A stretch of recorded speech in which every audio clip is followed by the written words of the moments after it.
말라기 1장 거짓 예배는 이제 그만. 메시지 곧 말라기를 통해 이스라엘에게 주신 하나님의 말씀이다. 하나님께서 말씀하셨다. 내가 너희를 사랑한다. 너희가 대답했다. 정말 그렇습니까? 주께서 어떻게 저희를 사랑하셨는데요? 역사를 보아라. 하나님의 대답이다. 내가 너 야곱을 에서와 얼마나 다르게 대해왔는지 보아라. 나는 야곱을 사랑했고 에서는 미워했다.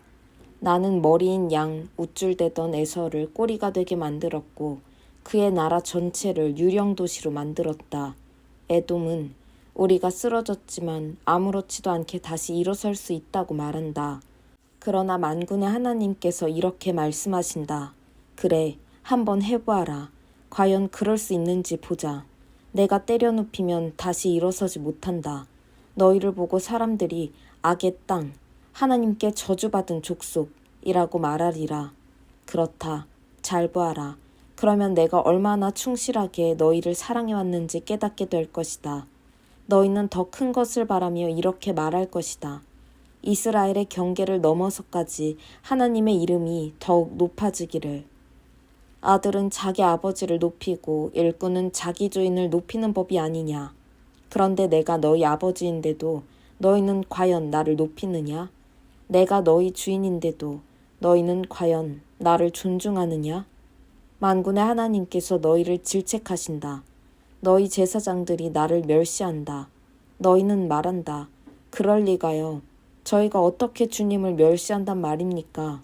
너희의 조악하고 천박한 예배로 나를 멸시한다. 너희가 묻는다.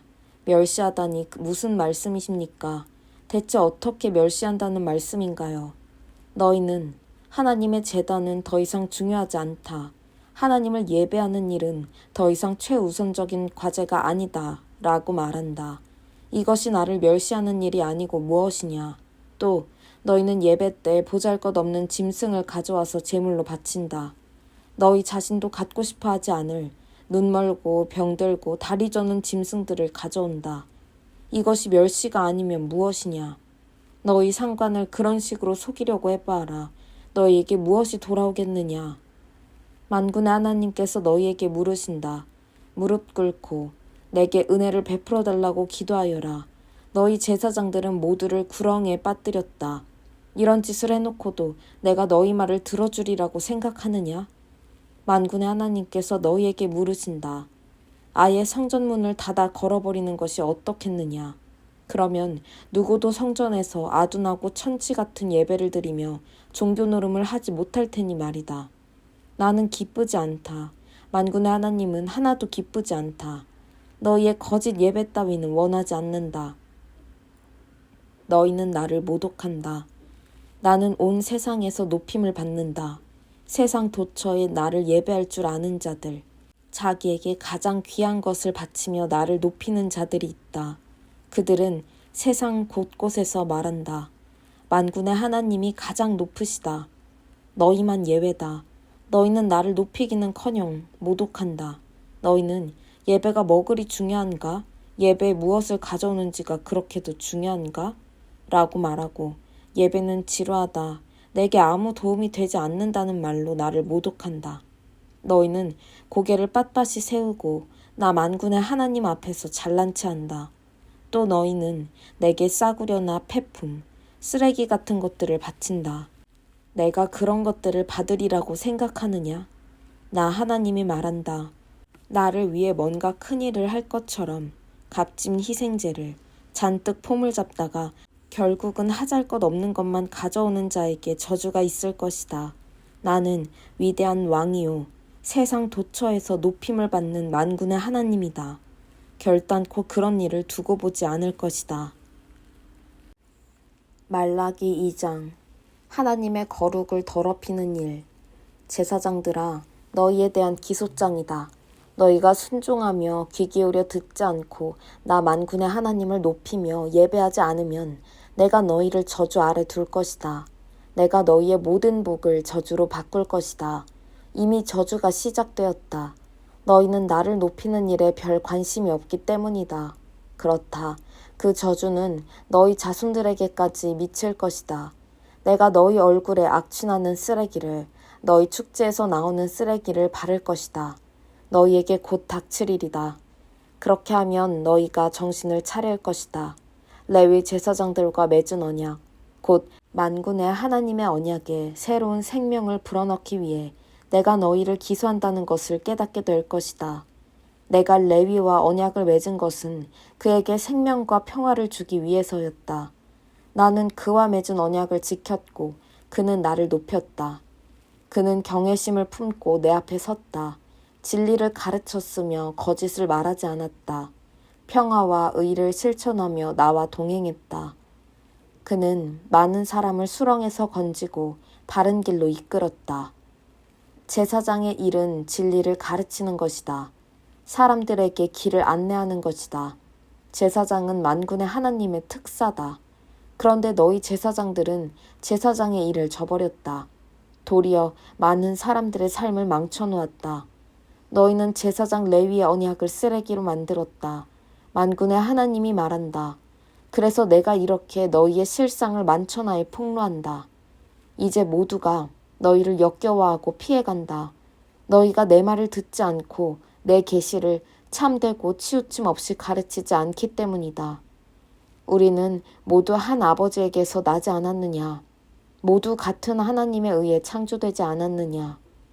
그런데 어째서 우리는 서로 잘 지내지 못하는 것일까?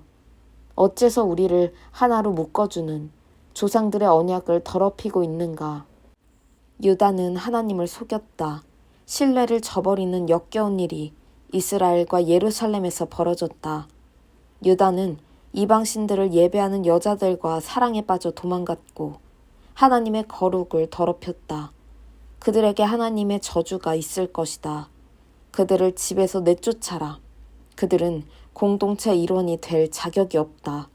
만군의 하나님께서 아무리 많은 재물을 들고 온다고 해도 소용없다. 유다의 두 번째 죄는 너희 예배 장소를 우는 소리와 불평하는 소리로 가득 채운 것이다. 그들이 원하는 것을 하나님에게서 얻지 못했기 때문이다. 너희는 그 이유를 알고 있느냐?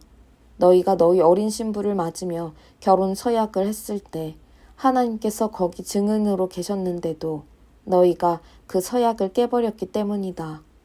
너희는 서약 맺은 동반자, 언약 맺은 아내와의 약속을 깨뜨렸다. 결혼은 너희가 아닌 하나님의 작품이다. 그 세부사항 하나하나에까지 그분의 영이 깃들어 있다. 그분이 결혼해서 원하시는 것이 무엇인지 아느냐? 다름 아닌 하나님의 자녀가 되는 것이다. 그러니 너희는 부부간의 도리를 잘 지키며 살아야 한다. 너희 배우자를 속여서는 안 된다. 나는 이혼을 미워한다. 만군의 하나님, 이스라엘 하나님께서 말씀하신다. 나는 결혼으로 맺어진 한 몸이 찢어지는 것을 싫어한다. 그러니 늘 너희 자신을 살펴라. 경계를 늦추지 마라. 속이지 마라. 너희가 하는 말은 하나같이 하나님을 괴롭힌다. 우리가 어떻게 그분을 괴롭힙니까? 하고 너희가 묻는다. 바로 이런 말로 하나님을 괴롭힌다. 하나님은 죄인도 죄도 다 사랑하신다. 하나님은 뭐든지 사랑하신다. 심판이라고? 하나님은 너무 좋으신 분이어서 심판 같은 것은 하지 않으신다. 말라기 3장. 보아라, 나를 위해 길을 닦으라고 내가 특사를 보낼 것이다. 너희가 찾던 지도자가 불시에 자기 성전에 들어설 것이다. 그렇다. 그가 바로 너희가 기다리던 언약의 특사다. 보아라, 그가 오고 있다. 만군의 하나님의 메시지다. 그러나 그가 올 때 과연 누가 견뎌낼 수 있을까? 그가 나타날 때 과연 누가 살아남을 수 있을까? 그는 용광로 속의 맹렬한 불 같다. 그는 가장 강력한 세정제 같다.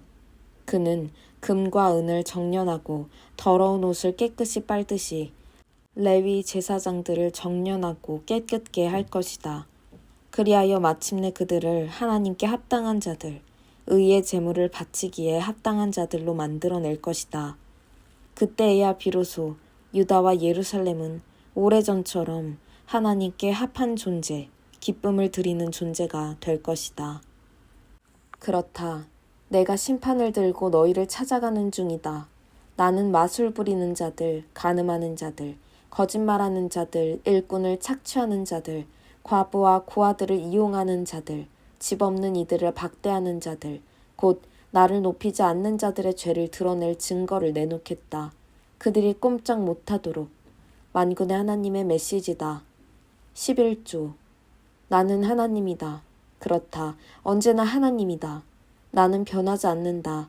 내가 변하지 않기에 너 야곱의 자손이 지금까지 멸망하지 않은 것이다. 너희는 오랜 세월 동안 내 명령을 무시했다. 내가 너희에게 이르는 일을 하나도 행하지 않았다. 내게 돌아오너라. 내가 너희에게 돌아올 수 있도록. 만군의 하나님께서 말씀하신다. 너희가 묻는다. 저희가 어떻게 돌아가야 합니까? 정직한 일부터 시작하여라. 정직한 자들은 하나님의 것을 훔치지 않는다. 그러나 너희는 날마다 내 것을 훔친다. 너희가 묻는다. 저희가 어떻게 주님의 것을 훔쳤단 말씀인가요? 11조와 헛물이다. 지금 너희 모두가 저주 아래 있는 것은 너희가 내 것을 훔쳤기 때문이다. 너희의 온전한 11조를 성전 보물 보관소로 가져와서 내 성전 곳간이 넉넉해지게 하여라. 이 일을 가지고 나를 한번 시험해 보아라. 내가 너희에게 하늘을 열어주는지 않는지, 너희가 감히 꿈도 꾸지 못한 복들을 너희에게 쏟아부어 주지는 않는지, 내가 약탈자들을 막고 너희 밭과 정원들을 보호해 줄 것이다. 만군의 하나님의 메시지다. 너희는 가장 행복한 나라로 손꼽힐 것이다. 은총이 넘치는 나라에서 살게 될 것이다. 만군의 하나님의 말씀이다. 하나님을 높이며 살아온 사람들. 하나님께서 말씀하신다. 너희는 내게 무례하고 거친 말을 했다. 너희가 묻는다. 언제 우리가 그렇게 했습니까? 너희는 이렇게 말했다. 하나님을 섬겨봐야 득될 게 없다. 대체 얻는 것이 무엇이란 말인가? 그분의 말씀대로 행하고 만군의 하나님 앞에서 엄숙하고 침울하게 살았는데 달라진 게 뭐지? 하지만 자기 인생을 제 마음대로 사는 자들은 행운이다. 법이란 법은 모두 어기며 살아도 잘만 산다. 하나님의 한계를 시험하는데도 그들은 별탈 없이 잘 산다. 그때 하나님을 높이며 살아온 사람들이 한자리에 모여 이야기를 나누었다. 하나님께서 그들을 보시며 그들의 말을 귀 기울여 들으셨다. 하나님 앞에 한 책이 펼쳐지고 그 모임이 기록되었다. 하나님을 경외하는 자들, 하나님의 이름을 높인 자들의 이름이 다 기록되었다. 만군의 하나님께서 말씀하셨다. 그들은 내 사람들이다. 모두 내 사람들이다. 내가 행동에 나설 때 그들은 특별 대우를 받을 것이다. 부모가 자신을 높이는 자녀를 아끼고 품어주듯이 내가 그들을 그렇게 대해줄 것이다. 다시 한번 너희는 바른 일을 하는 사람과 그렇지 않은 사람, 하나님을 섬기는 사람과 그렇지 않은 사람의 운명이 얼마나 다른지 보게 될 것이다. 말라기 4장. 의의 태양이 떠오르리라. 두고 보아라, 그날이 오고 있다. 산불처럼 맹렬한 그날이. 악을 행하는 거만한 자들은 모두 땔감처럼 태워져 부서질 것이다. 오직 그을린 흙과 재만 남으리라. 그들에게는 암흑의 날이 될 것이다. 그러나 너희는 기대하여라. 내 이름을 높이는 이들에게는 의의 태양이 떠오를 것이다. 거기에서 치유의 빛이 흘러나올 것이다. 너희는 기운 펄펄한 망아지처럼 에너지가 넘치고 악한 자들을 밟게 될 것이다. 그날에 그들은 너희에게 밟혀 재처럼 뒹굴 것이다. 만군의 하나님께서 말씀하신다. 내가 내 종 모세를 통해 주었던 계시, 온 이스라엘을 위해 호렙에서 명령으로 주었던 계시, 바른 삶을 위한 그 모든 규례를 기억하고 지켜라. 그러나 동시에 앞을 내다보며 살아라. 내가 하나님의 큰 날, 결정적 심판의 날을 위해 예언자 엘리야를 보내어 길을 닦게 할 것이다. 그는 부모의 마음을 돌려 자녀를 돌보게 하고 자녀의 마음을 돌려 부모를 공경하게 할 것이다. 만일 그들이 그것을 거절하면 내가 와서 그 땅을 저주 아래 둘 것이다.